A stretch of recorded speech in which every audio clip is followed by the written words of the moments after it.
तो नमस्कार दोस्तों, स्वागत है मगन ट्यूटोरियल्स में। उम्मीद करता हूं सब लोग स्वस्थ होंगे, व्यस्त होंगे, ज़बरदस्त होंगे। दोस्तों, बिहार राज्य अध्यापक शिक्षा नियमावली, ये नई शिक्षा नियमावली एक आई है, मंजूरी मिल चुकी है। लेकिन इसमें जो चीज़ें दोस्तों बताई जा रही थी, मुझे नहीं लगता कि जो भी चीज़ें बताई जा रही हैं वो सही हैं, और बहुत जगहों पे आपको भ्रमित भी किया जा रहा है। वो किस लिए?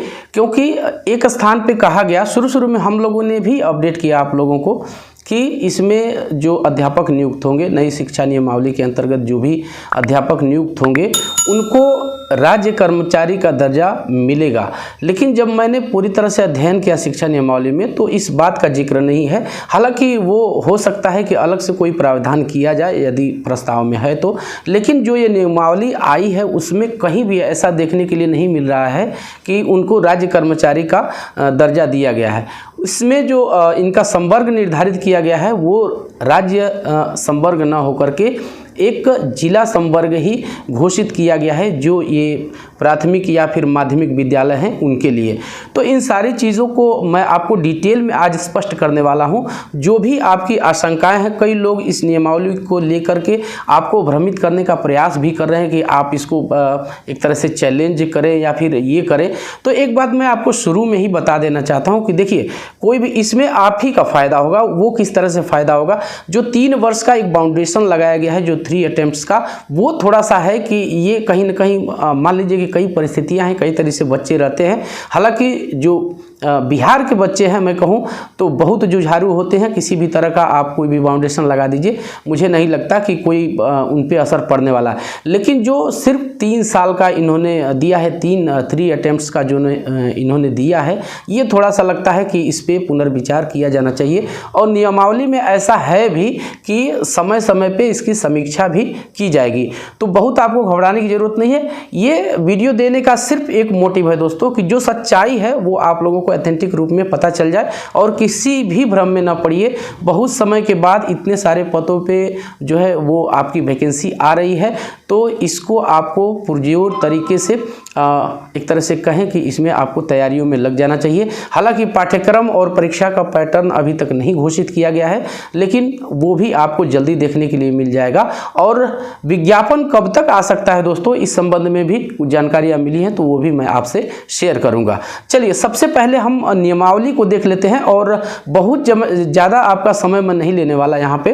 पहले से ही मैंने इसको मार्कअप कर रखा है पूरी तरह से, और एक बार आप देख लेंगे इसको तो आपको सारी चीज़ें खुद ब खुद समझ में आ जाएंगी और ऑथेंटिक रूप से समझ में आ जाएंगी। फिर आपके मन में कोई भी भ्रम नहीं रहेगा। इसके बाद भी यदि आपके मन में कोई सवाल, कोई क्वेरी बच जाती है तो आप कमेंट सेक्शन में पूछ सकते हैं। चलिए, सीधे PDF पे लेके आता हूँ। ये आधिकारिक PDF है दोस्तों, और इसी नाम से, मगन ट्यूटोरियल्स के नाम से ही एक टेलीग्राम चैनल है हमारा। तो आप डिस्क्रिप्शन में उसकी लिंक से जाके ये जो डॉक्यूमेंट है इसको आप डाउनलोड करके खुद भी विस्तृत रूप से पढ़ सकते हैं। तो कोई दिक्कत नहीं है, आपको डिस्क्रिप्शन में लिंक मिल जाएगी। फिलहाल जो सारी चीज़ें हैं वो मैं आपको एक एक करके दिखाना चाहूँगा यहाँ पे। तो ये सारी चीज़ें हैं जो भी इनका कुछ कोटेशंस हैं कि सरकार से क्या मतलब है, या फिर प्रशासनिक विभाग से या विद्यालय से क्या मतलब है, ये सारी चीज़ें दी हुई हैं। शुरुआत में जो काम की चीज़ें हैं वो शुरू होती हैं दोस्तों, थोड़ा सा स्क्रॉल करता हूँ यहाँ से। संवर्ग का गठन, जैसा कि मैंने आपको कहा था कि संवर्ग जो होगा वो जिले स्तर का ही होगा, और आप देख लीजिए यहाँ पे साफ साफ लिखा हुआ है, आप देख सकते हैं यहाँ पे, यह संवर्ग जिला स्तर का होगा। मैंने लाल पेन से इसको मार्कअप भी करके रखा हुआ है। जिला संवर्ग का मतलब ये है कि आपका जो पद होगा, आपकी जो सीनियरिटी होगी वो जिले स्तर पर निर्धारित की जाएगी। यदि आप एक जिले को छोड़ के दूसरे जिले में जाते हैं तो उस बैच में आप सबसे निचले पायदान पे रखे जाएंगे, यानी कि जो उसका अंतिम चयनित अध्यापक होगा उसके नीचे आप रखे जाएंगे। तो ये बात क्लियर है। और मैंने जैसा कि कहा दोस्तों कि कहीं भी मैंने ऐसा नहीं देखा कि इनको राज्य कर्मचारी की तरह ट्रीट किया गया है या इस तरह के शब्द का प्रयोग किया गया है। तो ये मेरी तरफ से तो संदेहास्पद है कि इनको राज्य कर्मचारी का दर्जा मिल रहा है या नहीं मिल रहा है, क्योंकि यहाँ पे साफ साफ लिखा जा रहा है कि यह संवर्ग जिला स्तर का होगा। तो शायद कोई अलग से प्रावधान हो, लेकिन अभी तो ऐसा नहीं लग रहा है कि कुछ इस तरह का किया जा रहा है। तो संवर्ग का गठन हमने देख लिया। आगे मैं आपको यहाँ पे दिखा देता हूँ, चौथे नंबर पे विद्यालय अध्यापक के सभी पद सीधी भर्ती से भरे जाएंगे और इसमें कुछ योग्यता अर्हता की बात है, तो इस पे भी एक नज़र डाल लेते हैं। सामान्य सी वही है, बीएड डीएलएड आपको होना चाहिए, यहाँ पे लिखा हुआ है, और राज्य या केंद्र यानी कि बीटेट या सीटेट आपको क्वालिफाई होना चाहिए, यही आपकी नॉर्मली ये कहें कि अर्हता है। और जो भी समय समय पे यहाँ पे पहले पॉइंट में इन्होंने लिखा हुआ है कि समय समय पे जो एनसीटी की गाइडलाइंस है उसके अनुसार ये सारी प्रक्रियाएं चलेंगी। तो मैं समझता हूँ कि योग्यता के संबंध में आपको कोई दिक्कत नहीं होगी। थोड़ा सा आगे चलते हैं दोस्तों, और सारी चीज़ें मैंने पूरी तरह से क्लियर करके मार्कअप कर रखी हैं, तो आपको कोई दिक्कत नहीं होने वाली। यहाँ पे देख सकते हैं आप, थोड़ा सा मैं इसका कलर बदल देता हूँ। हाँ, ये देख लीजिए, विषय विशेष के लिए अलग से विशेष अर्हता का निर्धारण विभाग द्वारा समय समय पर किया जाएगा। यानी एक इंटीग्रेटेड बीएड की बात मैंने बताई हुई है और उसी से संबंधित है। चूँकि ये दीर्घकालिक नियमावली होगी, पता नहीं फिर से कब नई नियमावली आएगी। अभी तो ये फिलहाल नई नियमावली है और 16-17 सालों बाद ये आई है दोस्तों, तो इसमें ये प्रावधान कर दिया गया है। आयु के संबंध में आप देख सकते हैं यहाँ पे कि प्राथमिक और मध्य विद्यालय जो है तो 1 से 5 और 6 से 8 के लिए दोनों के लिए इन्होंने 18 वर्ष रखा हुआ है, आप देख सकते हैं यहाँ पे। और जो माध्यमिक और उच्च माध्यमिक है उनके लिए 21 वर्ष की आयु जो है न्यूनतम आयु रखी गई है। अधिकतम आयु का जिक्र नहीं है, पहले भी बता चुका हूँ मैं। और जो पहले से नियुक्त हैं तो उनके लिए 10 वर्ष की यहाँ पे छूट इन्होंने दिया हुआ है, तो ये भी आप लोगों को याद रखना है। ये हो गई आयु संबंधी बात, और बाकी जो चीज़ें हैं सरसरी निगाह से आप लोग देख सकते हैं। पीडीएफ मैंने पहले ही कहा कि आपको टेलीग्राम पे मिल जाएगी। आरक्षण के संबंध में पहले ही हमने बताया है आपको कि जो सीटें होंगी वो 50% सीटें महिलाओं के लिए हर विषय में, मतलब ये ध्यान रखिएगा हर विषय में 50% सीटें जो हैं वो महिलाओं के लिए आरक्षित होंगी। यदि विषम संख्या आती है, जैसे मान लीजिए कि कभी भर्ती निकलती है और उसमें 100 पद है, तो 50% का मतलब 50 सीटें महिलाओं को मिल जाएंगी। यदि विषम संख्या होती है, मान लीजिए 101 पद हो जाते हैं, तो 50-50 तो बढ़ जाएगी, जो अंतिम सीट होगी वो महिला की होगी। तो ये समझ गए होंगे आप लोग। आगे चलते हैं दोस्तों, और नियुक्ति की प्रक्रिया। तो परीक्षा का प्रावधान है, जैसा कि हम लोगों ने पहले ही आपको कहा है कि जो भी पद होगा जिले स्तर पे कलेक्ट करके और वो शिक्षा निदेशक के पास जाएगा और वहाँ से वो संबंध में विज्ञप्ति जारी करेंगे। आगे चलते हैं। यहाँ पे साफ साफ दे रहा है, परीक्षा हेतु पाठ्यक्रम का निर्धारण जो है आयोग द्वारा प्रशासित विभाग के परामर्श से किया जाएगा, यानी बीपीएससी ही कराएगा इसको, सीधे शब्दों में हम लोग कहें। हालांकि एक नए आयोग की भी बात की जा रही है, तो हो सकता है कि बाद में सेपरेट कर दिया जाए, लेकिन अभी तक बीपीएससी ही है इसमें। यहाँ पे यही जो एक बिंदु इसमें जोड़ा गया है अर्हता संबंधी, यहाँ पे देख सकते हैं आप, ये छठा बिंदु है। और कोई अभ्यर्थी इस नियमावली के अंतर्गत अधिकतम 3 बार परीक्षा में भाग ले सकता है। तो हम तो समझते हैं कि इसमें संशोधन की आवश्यकता है, क्योंकि कई सारी परिस्थितियां होती हैं, कई सारी दिक्कतें होती हैं, तो पूरी तरह से अभ्यर्थी प्रिपेयर हो पाएगा या नहीं हो पाएगा, तो ये सारी चीज़ें हैं, तो इस पर पुनर्विचार की आवश्यकता है हमें जहाँ तक लगता है। बाकी वही आयोग जो परीक्षा का पैटर्न है या फिर पाठ्यक्रम है, यहाँ पर मैं आपको ज़रूर बता देना चाहूँगा कि आपने जो कुछ भी पढ़ा है या सीटेट का जो कम से कम पैटर्न है उसको आप फॉलो करते हुए और अपनी पढ़ाई अभी से शुरू कर दीजिए। आगे बढ़ते हैं दोस्तों, प्रमाण पत्रों की जांच और ये सारी चीज़ें हैं।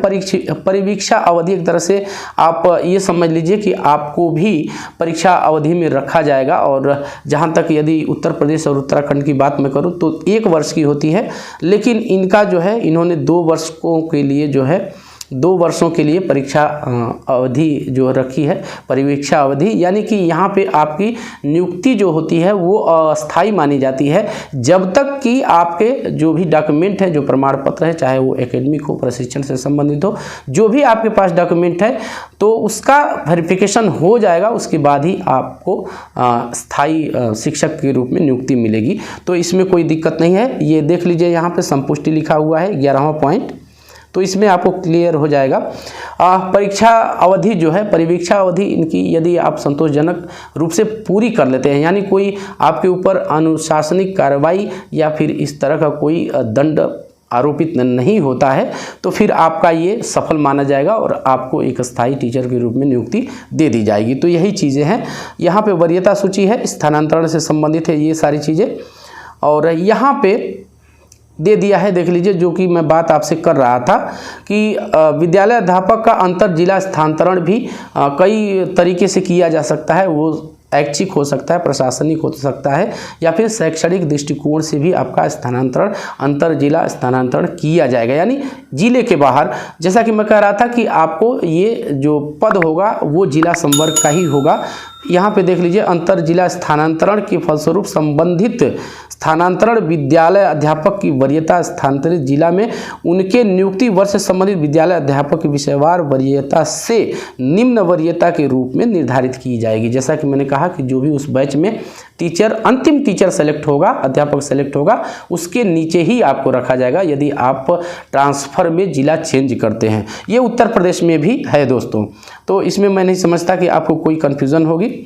और बाकी ये अनुशासनिक कार्रवाई के बारे में लिखा है। सेवा शर्तें हैं, अनुकंपा के आधार पर नियुक्ति, तो ये मतलब यदि आपकी मृत्यु सेवा काल में हो जाती है, जैसे आपने 60 साल 62 साल जो भी निर्धारित की जाती है, यदि आपको आपकी मृत्यु हो जाती है इस संबंध में, तो आपका जो भी संबंधी होगा तो उसको अनुकंपा के आधार पे नियुक्ति मिल सकती है, दे दी जाएगी, यदि वो संबंधित योग्यता धारित करता है तो ये सारी चीज़ें हैं। और बाकी इसमें कोई बहुत सारी चीज़ें नहीं है और सब नॉर्मल चीज़ें हैं। यहाँ पे एक चीज़ आके देख लीजिएगा, यहाँ पे मैंने मार्कअप कर दिया है दोस्तों। जिला संवर्ग के सहायक शिक्षक एवं प्रमंडलीय संवर्ग के सहायक शिक्षक जिसे महर्षि संवर्ग पूर्व में घोषित किया जा चुका है, पर यह नियमावली प्रभावी नहीं माना जाएगा।